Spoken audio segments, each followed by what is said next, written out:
नमस्कार मंडळी, मी संपदा जोशी. तुम्हा सर्वांचं माझ्या चॅनलमध्ये खूप खूप स्वागत आहे. आईकडे नेहमीप्रमाणे चैत्रगौर बसवली होती. सो मी आज विचार केला की चैत्रांगण काढून आपण आपल्या दिवसाची सुरुवात करावी. तर मी हा ओटा हळद आणि गोमूत्राने सारवून घेतला होता. त्यानंतर मध्ये श्रीराम प्रसन्न असं लिहून दोन्हीकडे स्वस्तिक काढून मी या रांगोळीची सुरुवात केली.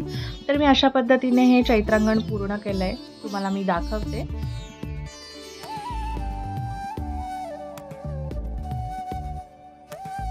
चैत्रांगण रांगोळीमध्ये येणाऱ्या सगळ्या गोष्टी मोस्टली जी मी काढण्याचा प्रयत्न केला आहे.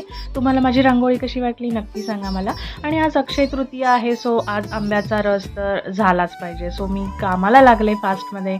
आम्ही पुऱ्या केल्या, आमरस केला. खूप सुंदर अशा पुऱ्या मस्त टम्म झाल्या होत्या. त्यानंतर आईने घरी रव्याच्या कुरडया केल्या होत्या.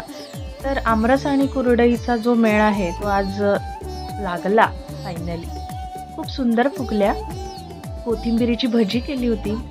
अशा पद्धतीने मी आंबा नेहमी कट करून घेत असते. मला आमरसामध्ये दाताखाली आलेल्या अशा फोडी खूप आवडतात. त्यानंतर मी नैवेद्याचं ताट वाढून घेतलं.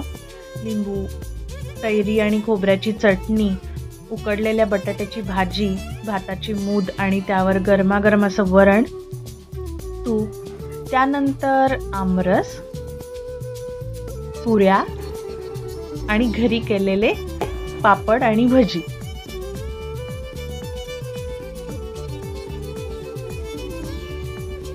आता मी नैवेद्य दाखवून घेतला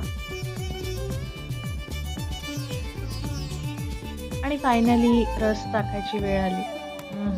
आजचं जेवण म्हणजे कमाल.